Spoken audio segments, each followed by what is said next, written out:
কহিনাতে হে মোহয়ন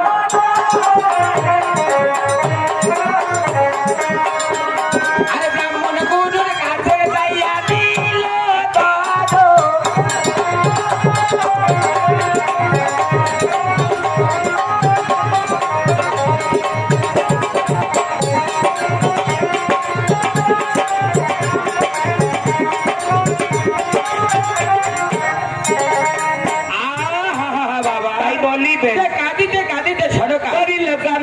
ব্রাহ্মণ গুরুর কাছে দিল তার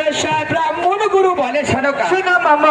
আরে বেলা 2 প্রহরী গেছে তোমার পুত্র খানে নাকি তখন ব্রাহ্মণ গুরু সনকাকে বলতেছে সনকা তোমার পুত্র পাঠশালায় এসেছিল ঠিক বেলা 2 প্রহরে চলে গেছে ফিরে গেছে তখন আবার সনকা কি করলো আচ্ছা আরে সেই স্থানে সারিয়া সনকা ওই গাছে হে গো মোহয়ন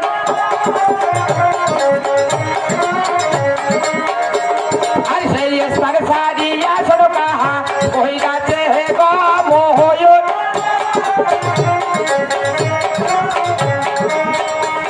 আরে পান বেশি দোকানে যাইয়া দিল দাদো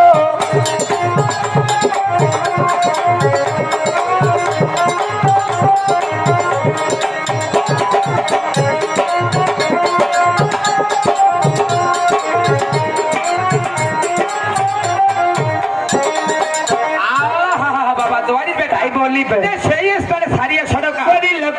আরে পানি বেশির দোকানে যাইয়া দিল তার